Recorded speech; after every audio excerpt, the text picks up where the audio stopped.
Hello everyone, स्वागत है आप सभी का एक और नई वीडियो के अंदर। और आज मैं आप लोगों के लिए लेकर आ चुका हूँ रॉन्ग टर्न 5 का एक्सप्लेनेशन। तो अगर आपने इससे पिछले पार्ट्स नहीं देखे तो वो चैनल पर अवेलेबल है, तो आप वहाँ पर जाकर इन्हें चेकआउट कर सकते हैं। और ये मूवी रॉन्ग टर्न 4 का सीक्वल होने वाली है, तो हमें पता चलेगा कि रॉन्ग टर्न 4 के बाद इनके साथ क्या हुआ।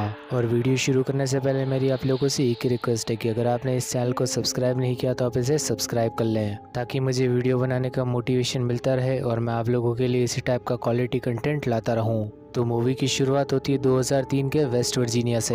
और यहाँ पर सारे वेस्ट वर्जीनिया के लोग एक त्योहार सेलिब्रेट कर रहे थे, जिसके अंदर वो हिलबिलीज बनकर घूम रहे थे। फिर हमें एक रिपोर्टर दिखाई जाती है जिसका नाम है कैरिन।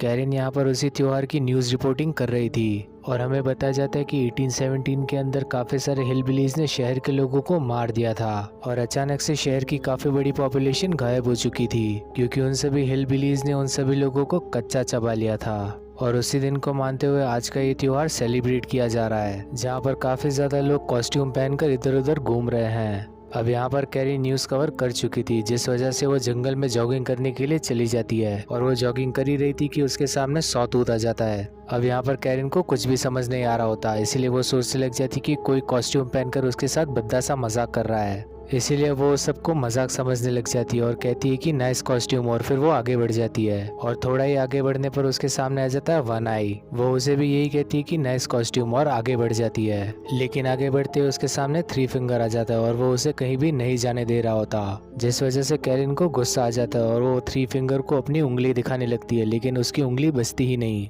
क्योंकि बाकी के सारे म्यूटेंट से थ्री फिंगर अलग था। वो यहाँ पर कैरिन की उंगली काट देता है, जिससे कैरिन भी समझ चुकी थी कि ये कोई मजाक नहीं चल रहा। अब कैरिन उन सभी म्यूटेंट से बचते हुए आगे बढ़ने लगती है और जंगल में उसे एक आदमी मिलता है। कैरिन अब उस आदमी से मदद मांगने लगती है, लेकिन वो आदमी मेनार्ड था, जिसे हम फर्स्ट और सेकंड पार्ट से जानते हैं। मेनार्ड अब कैरिन की मदद करने लगता है और ऐसे बताता है कि जैसे उसे कुछ पता ही नहीं। लेकिन जैसे कैरिन उसके पास आती है वो उस पर हमला कर देता है। वो सबसे पहले एक एक्स को उसके पेट के अंदर घुसा देता है और इसके बाद वो कैरिन के सर पर हमला करके उसे जान से मार देता है। और तभी वहाँ पर बाकी के म्यूटेंट्स भी आ जाते हैं। वो तीनों भाई यहाँ पर मेनार्ड से डरा करते थे और वो उसकी बात भी माना करते थे, क्योंकि जैसे ही वो लोग उस असाइलम से भागे थे, मेनार्ड ही था जिसने उनकी मदद करी। इस सब के बाद वो कैरिन की बॉडी को अपने कैबिन के अंदर लेकर आ जाते हैं। और यहाँ पर मेनार्ड सारे के सारे म्यूटेंट्स को डांटने लग जाता है, क्योंकि वो सभी लोग अपने पीछे सबूत छोड़कर आया करते थे और वो तीनों भाई भी उससे डरा करते थे, इसीलिए वो उसकी बात मान लेते हैं। इस सब के बाद हमें 5 हाई स्कूल किड दिखाए जाते हैं, जो कि वेस्ट वर्जीनिया के उसी शहर में जा रहे थे जहाँ पर वो फेस्टिवल चल रहा था। और इन सभी लोगों के नाम थे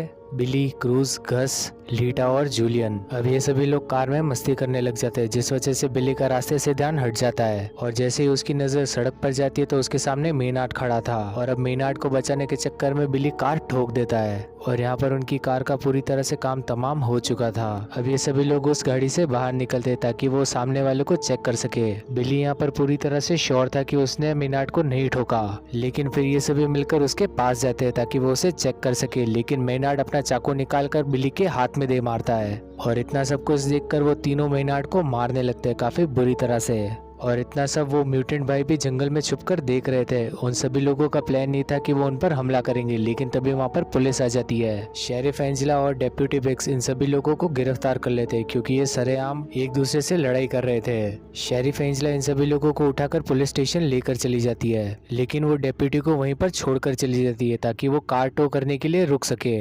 लेकिन जैसे ही शेरिफ उन सभी लोगों को गिरफ्तार करके वहां से जाती है, वो सारे म्यूटेंट्स डेप्यूटी पर हमला कर देते हैं। अब बिली यहाँ पर सब कुछ अपने सर पर ले लेता है और अपने दोस्तों को आज़ाद करवा देता है, जिस वजह से उसके सभी दोस्त उसे छोड़कर चले जाते हैं और शहर में जाकर एक होटल ढूंढ लेते हैं। अब पुलिस स्टेशन में शेरिफ को पता चलता है कि मेनार्ड एक क्रिमिनल है और उसके सर पर काफ़ी सारे मर्डर्स चल रहे हैं और उसने काफ़ी लोगों को गायब भी किया है। और इसीलिए शेरिफ एंजेला अपनी हायर अथॉरिटीज़ को मेनार्ड के बारे में बता देती है और वो सभी लोग बताते कि वो सुबह आकर मेनार्ड को लेकर चले जाएंगे। लेकिन यहाँ पर मेनार्ड कहता है कि वो उसे लेकर तो तब जाएंगे जबकि वो जिंदा बचेगी। दूसरी तरफ हम देखते कि सारा शहर खाली हो चुका है, क्योंकि वो सभी लोग फेस्टिवल में बिजी है और वो तीनों भाई मिलकर यहाँ पर फोन टावर गिरा देते हैं, जिस वजह से सभी लोगों के कनेक्शन चले जाते हैं और यहाँ पर शेरिफ किसी से भी बात नहीं कर पा रही होती। इस सब के बाद वो तीनों भाई मिलकर पावर स्टेशन की तरफ चले जाते हैं, जहाँ पर वो पावर ही कट कर देते हैं। लेकिन वहाँ पर उनकी मुलाकात हो जाती है पावर स्टेशन के इंचार्ज से।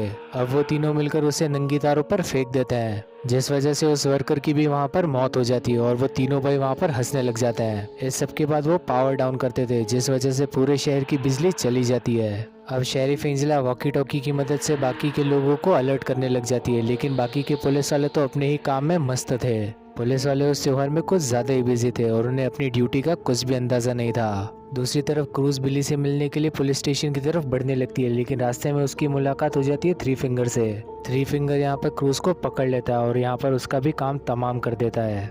फिर जूलियन भी बिली से मिलने के लिए पुलिस स्टेशन के लिए निकल जाता है, लेकिन रास्ते में जाते वक्त उसकी नजर क्रूज पर बिल्कुल नहीं पड़ती जो कि उसके सामने ही मौजूद थी और थ्री फिंगर उसे मारकर उसकी आंतें निकाल रहा था। इस सब के बाद जूलियन पुलिस स्टेशन पहुंच जाता है जहां पर उसकी मुलाकात बिली से होती है। बिली अब जूलियन से क्रूज के बारे में पूछने लगता है, लेकिन वो बताता है कि वो उससे पहले ही यहाँ के लिए निकल चुकी थी। लेकिन अगर वो उससे मिलने के लिए पहले ही निकल गई तो वो अभी तक यहाँ पर पहुंची क्यों नहीं। दूसरी तरफ लीटा और गस का प्राइवेट मूवमेंट खत्म हो जाता है और लीटा यहाँ पर शावर लेने चली जाती है, लेकिन तभी इनके दरवाजे पर आ जाता है सॉतूत और सॉतूत गस को उठाकर लेकर चला जाता है। लिली अब गस की आवाज सुनकर बाहर आ जाती है, लेकिन वनाए उस पर भी हमला कर देता है, लेकिन किसी तरह से वो उससे बचकर वहां से भाग जाती है। इस सब के बाद सीन शिफ्ट होता है सीधा पुलिस स्टेशन के अंदर और पुलिस स्टेशन के दरवाजे पर कोई नॉक करता है। ये सभी लोग डर जाते हैं, लेकिन शेरिफ एंजेला वहां का दरवाजा खोल देती है और सामने से निकल कर आता है शेरिफ एंजेला का हस्बैंड जो कि उसके लिए खाना लेकर आया था। वो उसे खाना देता है और वहां से फटाफट चला जाता है।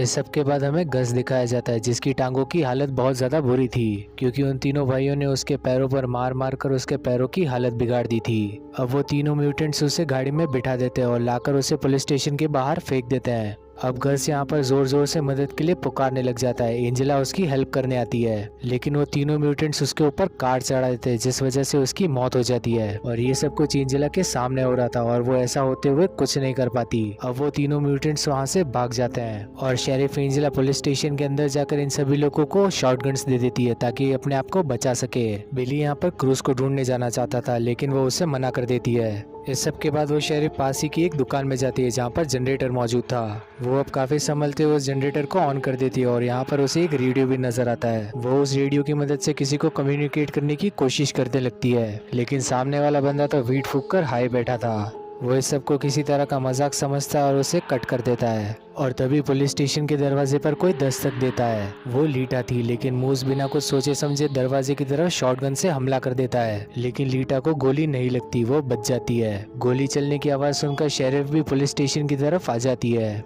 अब बिली लीटा से पूछने लगता है कि क्या उसने गस को देखा है, जिस पर वो कहती है कि उसने गस को नहीं देखा।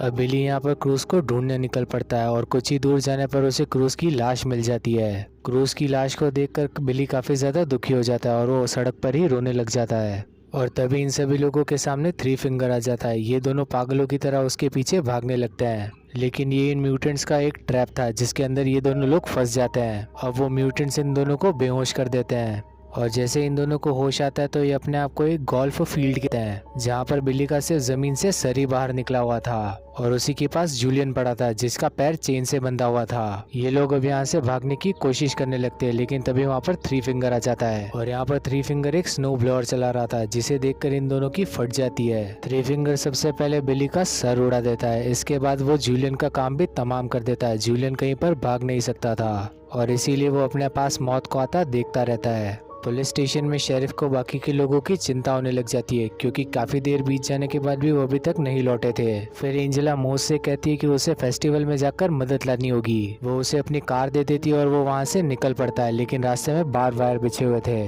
जिस वजह से उसकी कार क्रैश हो जाती है और वो तीनों म्यूटेंट्स उसे भी पकड़ लेते हैं। वो तीनों भाई अब उसे एक कंटेनर के अंदर डाल देते हैं जिसके अंदर पानी भरा हुआ था और उसके नीचे वो आग लगा कर उसे गोल गोल घुमाने लग जाते हैं और कुछ ही देर में वहाँ पर ब्लास्ट हो जाता है जिसे शेरिफ भी सुन लेती है काफी दूर से, जिस वजह से वो पुलिस स्टेशन के बाहर चली जाती है, लेकिन उसके सामने ही उसका काम तमाम हो चुका था। दूसरी तरफ मेनार्ड लीटा को बहकाने लगता है और वो उसकी बातों में भी आ जाती है। वो कहता है कि तुमने मुझे अगर इस सेल से आजाद कर दिया तो मैं तुम्हें जाने दूंगा, लेकिन जैसे लीटा उसे सेल से बाहर निकालती है वो उसकी आंखें फोड़ देता है और एंजेला काफी मुसीबत के साथ मेन रोड तक पहुंच जाती है, जहां पर उसे एंजेला की आवाज सुनाई देती है। एंजेला उसकी ये हालत देखकर समझ जाती है कि मेनार्ड आजाद हो चुका है। मेनार्ड अब एंजेला के ऊपर गोली चलाने लगता है, लेकिन उसका निशाना चूक जाता है। दूसरी तरफ एंजेला भी अपनी बंदूक निकाल लेती है और वो मेनार्ड को शूट कर देती है। इस सब के बाद वो इन दोनों को उठाकर पुलिस स्टेशन के अंदर ले आती है। वो मेनार्ड को जेल के अंदर फिर से लॉक कर देती है और अब यहाँ पर कोई भी नहीं बचा था, इसीलिए एंजेला को मजबूरी में खुद ही मदद लाने जाना पड़ता है। लेकिन इसी सब के बीच उसे अपने हस्बैंड की कार नजर आती है। उसे अपना हस्बैंड दिखाई देता है, लेकिन ये सब कुछ उन्हीं तीनों म्यूटेंट भाई का एक ट्रैप था।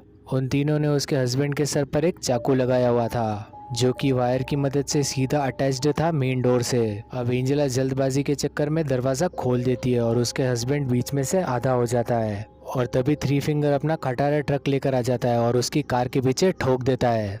अब थ्री फिंगर गाड़ी के बाहर उतरता और मार मार कर एंजेला का काम तमाम कर देता है। वो उसे तब तक मारता है जब तक कि वो बेहोश नहीं हो जाती। दूसरी तरफ पुलिस स्टेशन में मेनार्ड लीटा को धमकाने लगता है। वो लीटा से कहता है कि वो उसे तब तक टॉर्चर करेगा जब तक कि उसकी मौत नहीं हो जाती। और इतना सब कुछ सुनकर लीटा वहाँ से भाग जाती है। कुछ ही देर में वो तीनों म्यूटेंट्स एंजेला को लेकर पुलिस स्टेशन आ जाते हैं। सबसे पहले वो मेनार्ड को आजाद करते हैं और पूरे पुलिस स्टेशन के अंदर गैसोलीन छिड़कने लगते हैं, जिस वजह से वहाँ पर वो आग लगाना चाहते थे। अब मेनार्ड एंजेला के गले पर एक शॉटगन लगा देता है, जिसका ट्रिगर सीधा उसके पैरों से कनेक्टेड था। वो एंजेला को दो ऑप्शन देता है, जिसमें से पहला ये कि वो आग में जलकर मर जाए और दूसरा ये कि ट्रिगर दबा के वो अपने आप को ही खत्म कर दे। पुलिस स्टेशन में आग लगाने के बाद ये सभी लोग वहाँ से भाग जाते हैं और गाड़ी में बैठने के साथ ही मेनार्ड को सुनाई देती है एक शॉटगन की आवाज। और यहाँ पर हम समझ जाते हैं कि एंजेला ने अपनी सफरिंग एंड कर ली है। इस सब के बाद हम लीटा को देखते हैं, जो कि हाईवे पर भाग रही थी और उसके सामने एक कार आकर खड़ी हो जाती है। वो उन सभी लोगों से हेल्प मांगने लगती है, लेकिन ये तो थे तीनों के तीनों म्यूटेंट्स और उनके साथ मेनार्ड भी था। वो चारों हंसते हुए अब लीटा को अपनी गाड़ी में बिठा लेते हैं और लीटा भी अब रोते हुए उनकी बात मान लेती है और इसी के साथ वो लीटा को लेकर चले जाते हैं। अब लीटा के साथ क्या होगा ये सब तो हम इमेजिन भी नहीं कर सकते। और इसी सब के साथ ये मूवी यहीं पर खत्म हो जाती है। तो वीडियो पसंद आए तो इसे करना लाइक और चैनल को करना सब्सक्राइब। मिलेंगे नेक्स्ट वीडियो में, तब तक के लिए बाय।